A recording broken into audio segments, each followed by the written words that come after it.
I asked to them, what does mean share food and feed the others? And she said to me, you give the possibility to survive another day. And that was something who stayed in my mind to say, when you cook for somebody, you give them the possibility to survive another day. You just heard from Chef Mauro Colagreco, and this is On the Pass. I'm your host, Gabriel Ornelas. Each episode, we serve up inspiring conversations with dynamic figures across food, beverage, and hospitality.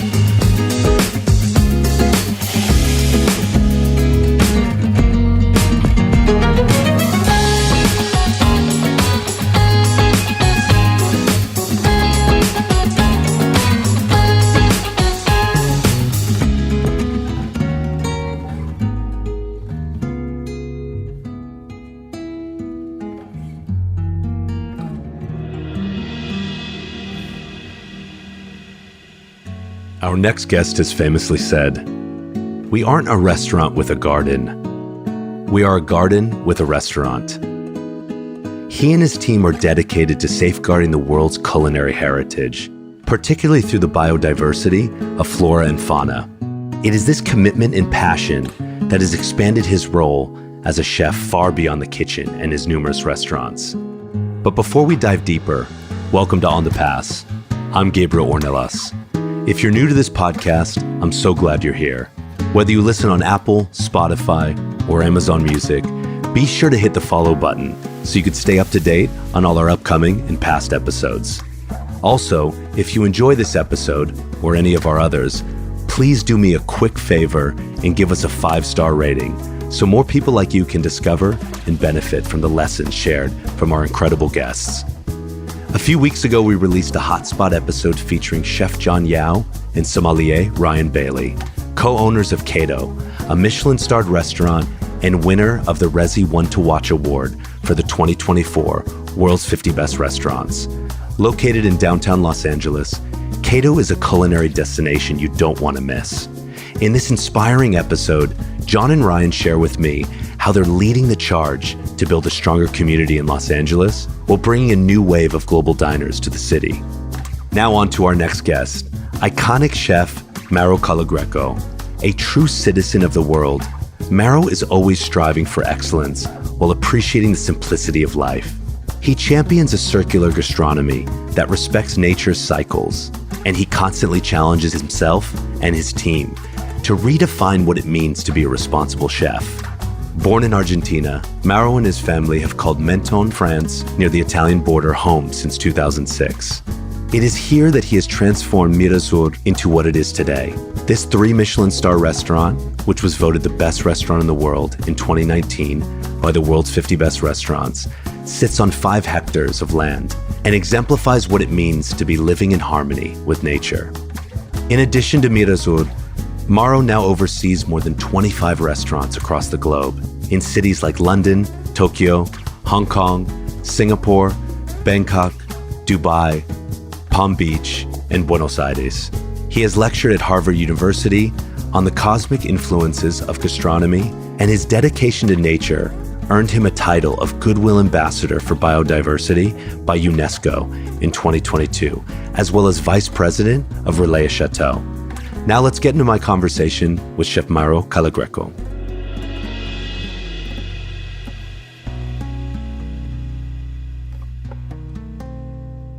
What was it like with your family and growing up in Argentina that prepared you for this life of service?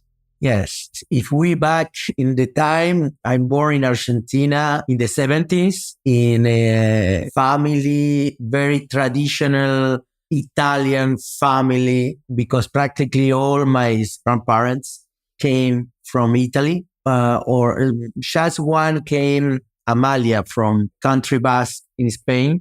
Mm-hmm. So all cultures, the food is something very, very, very important in the center of every conversation, every situation always is with food or around food. Mm-hmm. but it wasn't a family of chefs, of restaurateurs. It was a family of accountant, lawyers. So everybody in the family loves cook, but nobody take that as serious as me. Mhm. But I think it was in the house of my grandfathers in the countryside who I spent many time for the summer holidays, big birthdays, who I spent a lot of time with them. There was a people who really enjoyed life and enjoyed food. Mm. My grandfather was a garden in his house, and I can remember the flavor of the first tomatoes and the tasting of the first tomatoes who I take with him, warm from the plant, and try this tomato. I think that's still in my memory forever. And when I decided to start to cook, all these memories came immediately at my mind. And I think that is what I like the most in the kitchen is the product, is the memories, is to make happy my guests, to share memories with them. Create new memories as well. Create new memories, go back in his memories as well. Yeah. That is the most beautiful of my job. It's beautiful. I mean, I could already get a visual of it a little bit, although I don't know exactly what it looked like. But I asked that question thinking that, I feel like through your career, you've been connecting and reconnecting with nature in a way. And so I wanted to know foundationally in Argentina, in the countryside, if as a child, you felt that connection, but maybe you didn't know what it was at the time, but you were interested in it already. For sure. I was super interested in it. I was lucky to travel all around South America. So in plenty of places where you in the middle of nothing, in only contact with the nature, where places where you are a little pieces, a little piece of this fantastic beauty of the nature. Mm-hmm. So for sure, and you're right, that's given me the passion of nature, the wish to protect them, to protect the nature, to share the beauty of nature with my guests, with my family, with my team. And of course, today, the heart of my work. Mm-hmm. Absolutely. You brought up travel. I mean, you're quite lucky and quite privileged during that time to be able to, experience South America in its, I would say probably in its glory in a way, because was less deforestation, less corporations in the maybe late 70s and 80s that had already, come in there. But what a privilege to be able to do that. Is there a specific memory or, I've heard you say, I've built my current identity through the contact and exchange with others. Yeah. Was there a specific memory or a specific person that you met throughout those early travels that stuck with you? So the most impressed, for sure, this was in a trip in the north of Argentina, in the area of the Cordillera de los Andes, who I was really in a amazing place, 3,000 meters of altitude, sea level altitude. And I was with a couple of friends traveling. We was super young. And we was with a few food for survive practically. Mm-hmm. And we arrived at this very little town with 4-5 houses in middle of nothing. And the people who was living there, they immediately opened his doors. There was nothing, you can imagine. And the first thing who they do with us is to share what they was in the house for it. And there, for me, a moment was super strong because when you came for a city where you can find everything, you have all and more what you need. And you arrive at a place, we have nothing. And these people who they don't need to make that. They open the doors and invite you to share what they have to eat. It was for me very strong. And this person, that what we talk and what they say to me, it was something super nice who I keep in my mind forever. And I asked to them, what does mean share food and feed the others? And she said to me, is you give the possibility to survive another day. Wow. And that was something who stayed in my mind, to say, when you cook for somebody, you give them the possibility to survive another day. And it's super strong. It's super strong when you do this job. It's super strong when you imagine this scena in middle of nothing. And yes, that was for sure the stronger one.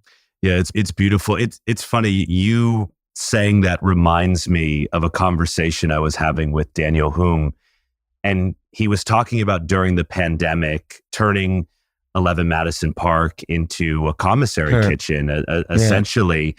But he said, there are people with nothing who give everything. And there really are angels out in the world. And so as difficult as the world is, and as challenging as it is great to remember memories like you just had, and things like Daniel is saying. There really are good people out there who will give everything, and really believe in that, the value of service and the value of sharing, which I know, is so rooted in your Italian, Spanish, heritage in Argentina. Yeah, no, it's these people are, as Daniel say, angels. No, and there we understand the power of our industry. No, the power of food. We have the lucky to do something we are already passionate to do.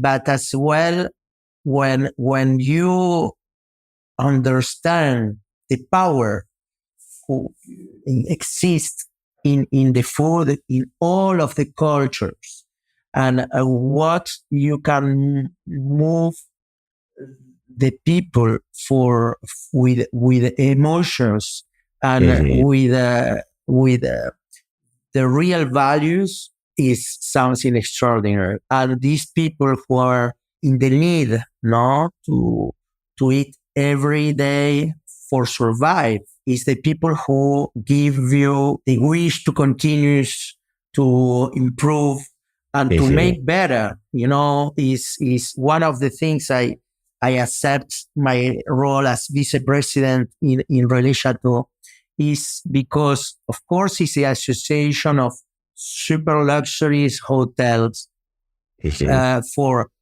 people who are not in the need to survive every day, but is because I really believe we can change the world with food and with this fantastic industry.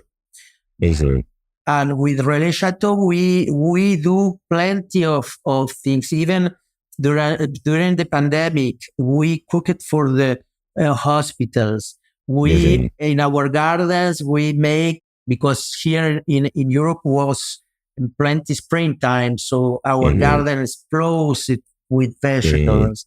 And we share that with the neighbors and with the people who, was alone in his houses. And that was a kind of present of wish or of life. I totally agree with what Daniel said. It's very powerful. Yeah, I think so. I want to get into later a little bit more about Relais Chateau and you being a vice president and appointed there. But first, I want to stick on sort of this topic of nature. I've heard you say our society has distanced itself enormously from nature. Enormously. And your work aims to try to reestablish that connection. Talk a little bit about how your philosophy around circular gastronomy is not just applicable to fine dining and luxury, but what the world can learn from what you've learned. Yeah. Well, I think, as you say, we are totally distanced with the nature because the society changed us so fast, so evolved so fast, and in all of terms, we disconnect with the nature. We disconnect with the nature because we live in big cities, but even the people who live in countryside today are disconnecting because I was as well after the first trip in South America, who I just tell you, I back many years later, and I discovered plenty of things who are totally wrong. In the middle of the forest in Yucatan, the people who eat corn for generation after generations, now they have package of pasta, Italian pasta in his houses, no? So the connection today is everywhere. And I try to understand why. And for sure, one of the situations is we stopped to cook at home. I remember I was lucky to cook with my grandmother and my mother. And when I was cooking with her, I not learned just a recipe. I learned approach of life. I learned seasons. I learned what you need to eat when you feel bad or not. And all this learning, it was generation after generations. Cultural insights. It's like ancestral insights. Yes. Yeah, that you can't just get from a book. It's transmitted, exactly, from your parents or grandparents. Exactly. So we cut that. And for me, of course, I had many other things, but that for me is a big one. And what I try to do in my day to day is to involve, first of all, my team in this connection with the nature. We go to the gardens and the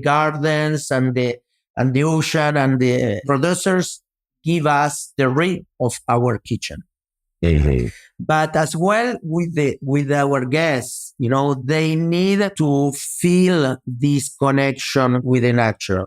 Mm-hmm. It's not easy because today the new generation, they didn't know. They can have everything everywhere, every time. The same tomato in November in Buenos Aires, in New York, in Paris, and in Tokyo. Yeah.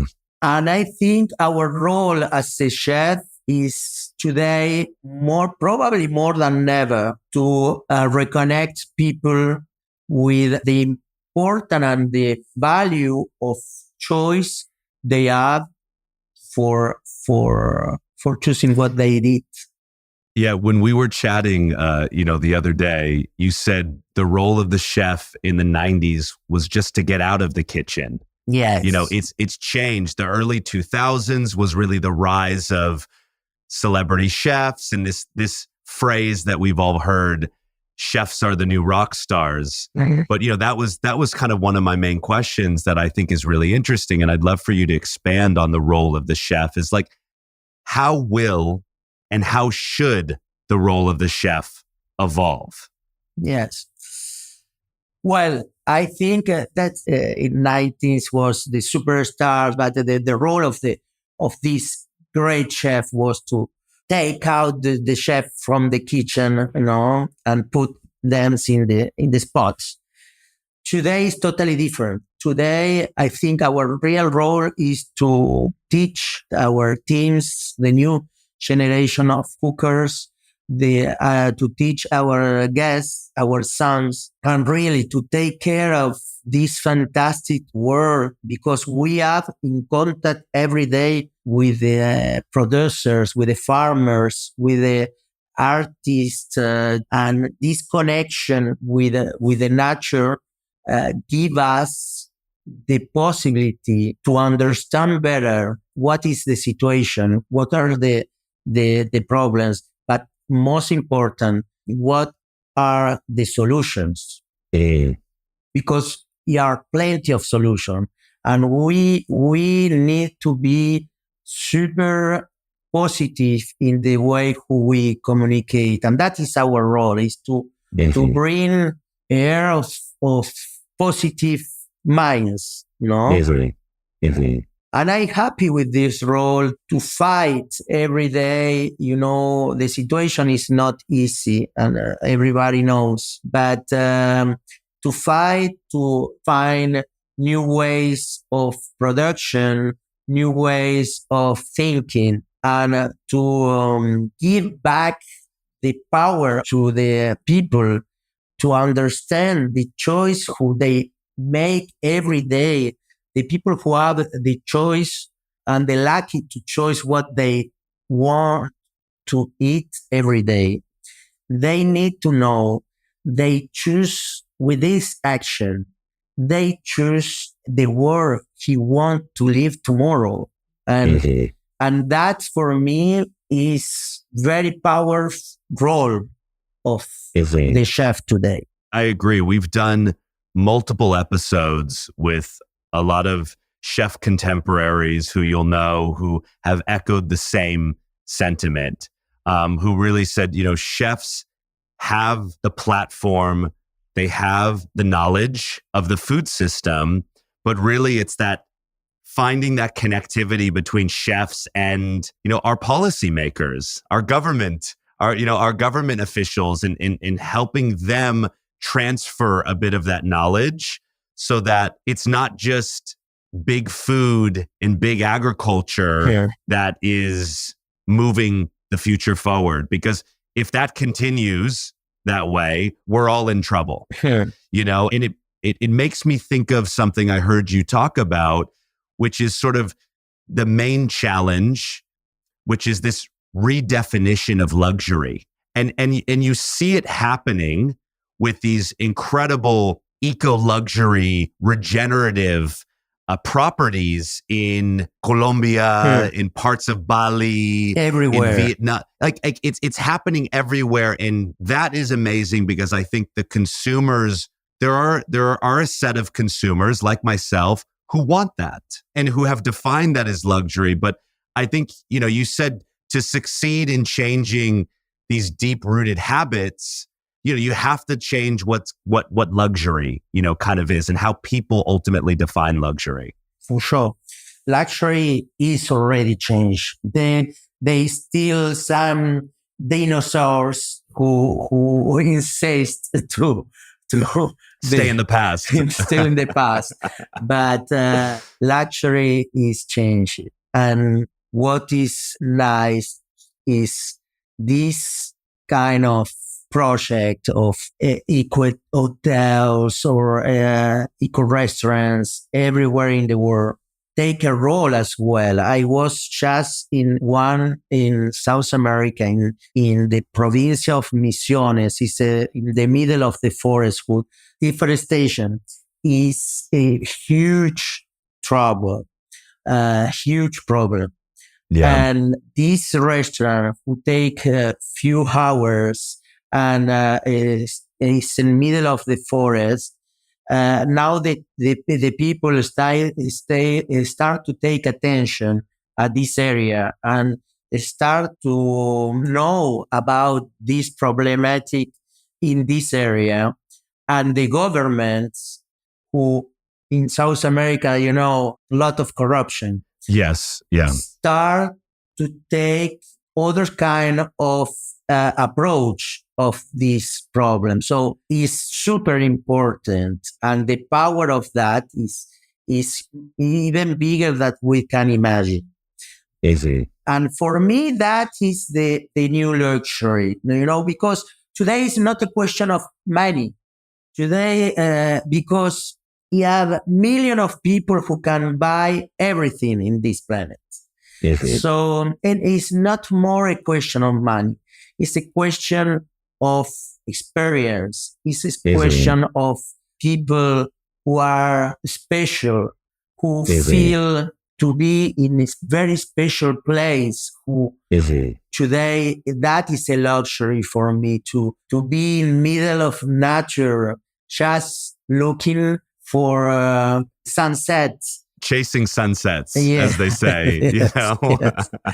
Yes. Yeah, I mean, it's like where that's a luxury. Same. I've hit that point in my life where I've been able to do a lot of things, but the moments of peace, the moments of calmness, the moments of true community, being in communion with people. And that's what's so amazing about the world of food that we're in, is it really brings people together in a lot of ways. But I think it's what you're saying is where an experience meets your values, where an experience brings you closer to yourself and to people, around you. That's where it really means something. It's not easy, and it probably can feel very strange, but to elevate the spirit of each one is the only that is luxury, and and I think the only way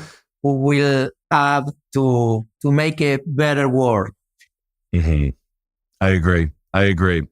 We're talking about chefs, the role evolving and really moving beyond the kitchen. Last year you were appointed a UNESCO Goodwill Ambassador for biodiversity. Talk a little bit about this role and ultimately how it continues this mission and your philosophy, and hopefully getting these ideas to more chefs, to more restaurants, but just to more the general consumers as well. Of course.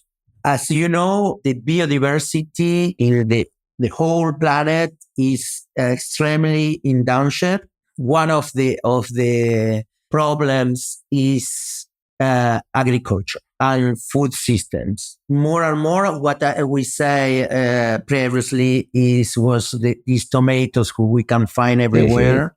Is that is part of the problem. And unfortunately, the industry has more and more, and they didn't understand yet the importance to conserve the biodiversity. And of course, you have the biodiversity who we lose in the forest, in the oceans, for pollutions, but that is something we need to control. That is another fight. I try to fight or to work in this problem with the diversity who we have in our house system, with the products. It's important to protect that. We was 2 weeks ago in Paris, in UNESCO, and we see few cases who, for example, again, in South America, a family who grown corns, a variety of corn who they growing for more than 300, 400 years. And there are the guardians of this variety. But the markets now started to only buy one or two kind of corns because it's more sweet, because it's more can conserve more, because it's more tender, and this variety of corns will disappear because this family will change the corn because it's more easy to them to produce the other corn and to sell the other corn more easily. So, but that is an example. But this kind of example you can find everywhere in the world. So my mission is to make the people understand how big is the importance of eat well and seasons, the variety who you will eat, because you support every day these people who maintain the biodiversity, the planet. And if we lose the biodiversity, we lose life, we lose life, and it's a real big problem. So my role is to support the UNESCO objectives and principles, to flash the message of UNESCO, and to combine all my colleagues and pushing them to get out of our comfort zone, and looking for more varieties, more diversity. In the schools, we work a lot in the schools because that is the most important, is the to learn, to teach the new generations. And that is a part of my role as a worldwide ambassador of UNESCO. It's a big job. It's a big task, but I think chefs and restaurants have the ability and the purchasing power to support these guardians of biodiversity. Yes, we need to promote the biodiversity. Yeah, and you can't fault a producer who is struggling to make money for their family, who then sadly shifts to another crop. But we need to support them, because the big problem is this need of standardization, product, taste, everything. We are in a society who we love the standardizations, and personally, I hate standardizations,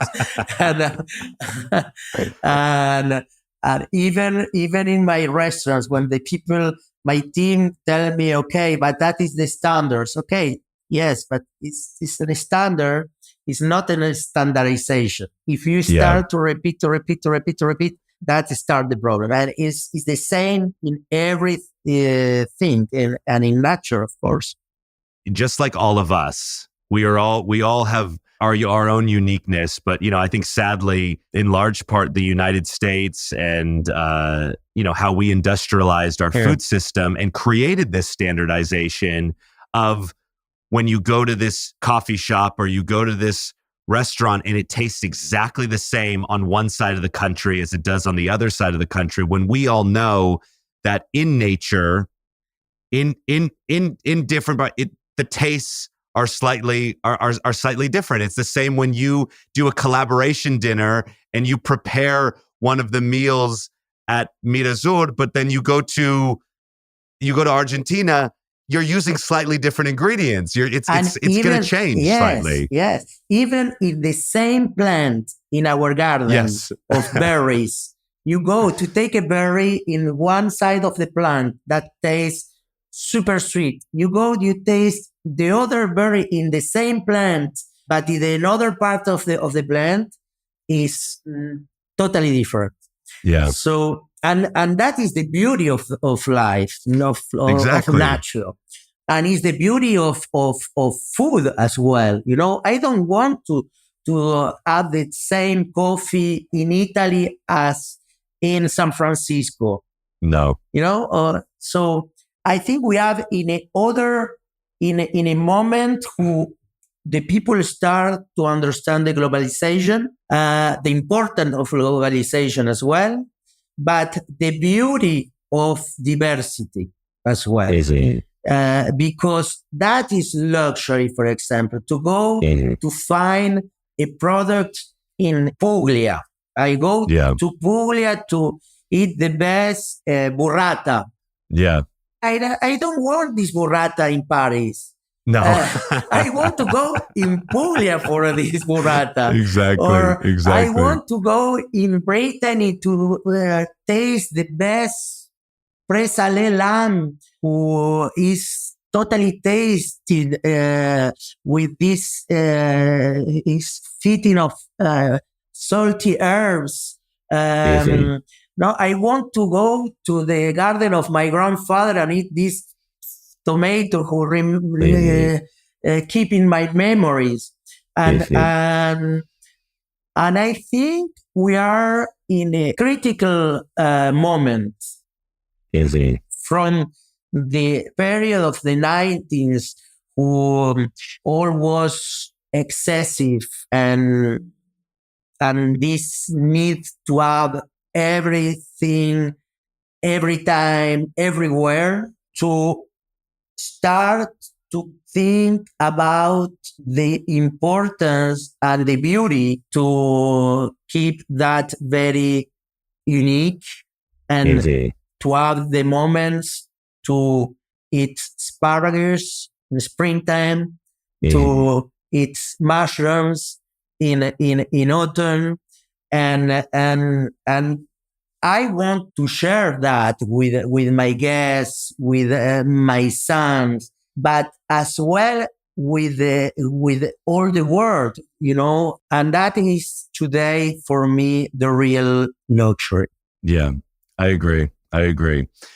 You mentioned Relais Chateau earlier. I want to get back to that. So you were appointed as vice president, obviously furthering your mission with both what you do with circular gastronomy at your restaurants, but also in alignment with this partnership with UNESCO, a Goodwill Ambassador for Biodiversity.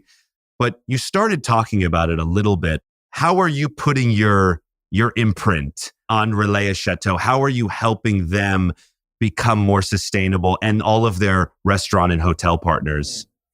So I think first, it's important to remind Relais Chateau as 580 members in the world, 580 hotels and restaurants. In total, near that 800 restaurants with but it's not a chain of restaurants as Hilton, or it's independent restaurants or hotels. And this is a huge, super large network of independent luxuries, restaurants and hotels.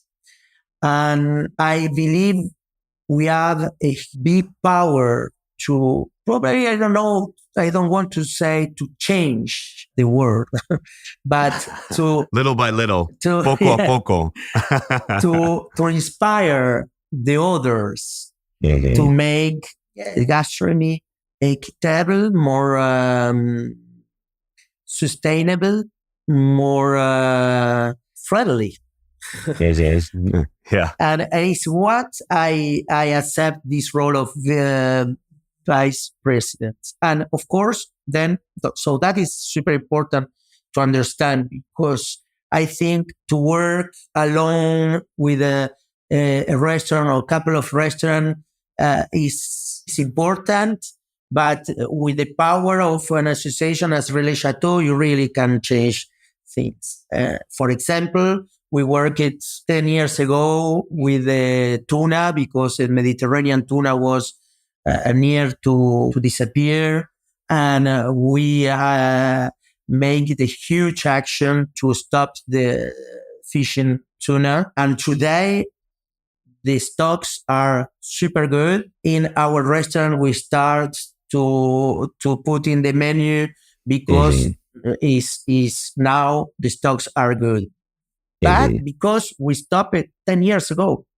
And the same we start to do this year with the eels, because that is even worse, because the eel are many problems, not just the fishing, but is many other problems. And it was a huge impact in countries as Japan and Spain, where the eels are super traditional. But the role of the Relais Chateau chef was super important. Guys, as Pedro Subijana in the country Basque, where they was practically every day insulted by the journals. Yes. And so, but it was huge impact because it was a group of chefs where most of the chefs are part of Relais Chateau, are the super chefs, and with a lot of visibility. And roles that like this, action like this, make me super interested in this role of vice president of the association, who is the association who have, I think, is something like 380 stars, Michelin stars. So it's a lot of stars. Yeah, a lot of stars. But again, I'm a person who is already very busy in his day to day. I'm like, Mauro, how are we adding things on continuously?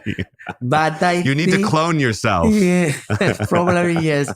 But I think it's super important to association as Relais Chateau of show the way, be the industry, our industry. Yeah. I mean, they are doing it, and they have the opportunity to be real leaders in the industry, and so it's great. It's great to see that. I'm curious, years from now, when people speak about you, what do you hope they will say? Well, it's a big question. A good father, I think that is for me the most important. I had two sons, one, Luca and Valentine. Luca is 15 and Valentine 11, so teenagers. But my most beautiful moment is when I with theirs, and I really want to be a good father. But then I think the most important for me is a good person. I like to make happy the people, so it's why I do this job. I love that answer. I think it's beautiful, but I think, you will 100%, 100% be remembered as one of the great chefs, but I think you have a lot of time left, and with the work with UNESCO, with the work with Relais Chateau, and who knows how that will evolve in the future, you may also play a big part in helping educate yourself. You educate the world, and your fellow chefs help educate us on being better citizens, on being better global citizens, and being better to the planet, and knowing that each individual one of us has the ability to, every time we pick up our fork, we buy something, we're really, as people say, we're voting, and we're voting with our euro, with our dollar, with our pound on what we believe in. It's important to take conscience that it today is a political act. And for me, the most important today of my work is to teach that, make understand the people the power of that, and the power of individual acts as well, because it's the only way. And I can say you, when we was the first restaurant in the world, as we achieved to the plastic-free certification in 2020, just before the pandemic, in January 2020. Immediately after the announce of the achievement, 500 restaurants in the world consulting the sites of the certification. And today we have more than 150 restaurants certificated plastic free. So one restaurant in the world, one action, make it a big impact. Of course, it's not enough. It's not as we need to continue, but the importance of the individual acts in the situation we are Absolutely. with the planet and with the nature is super important. Yeah. 100%. Mauro, what's a life lesson you can leave us with? Well, the lesson is by choosing what we eat, we choose the world we want to live in tomorrow. Yes, that is my lesson. Yeah. And it's a powerful one. And I know people will hear that. Keep pushing that mission.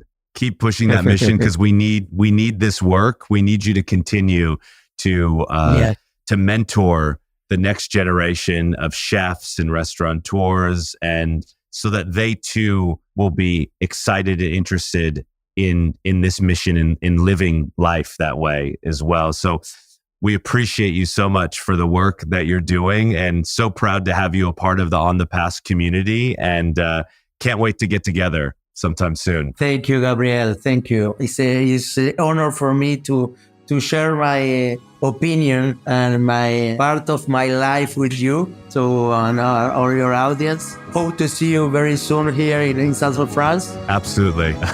Thank you. We keep in touch. Thanks so much, Mauro.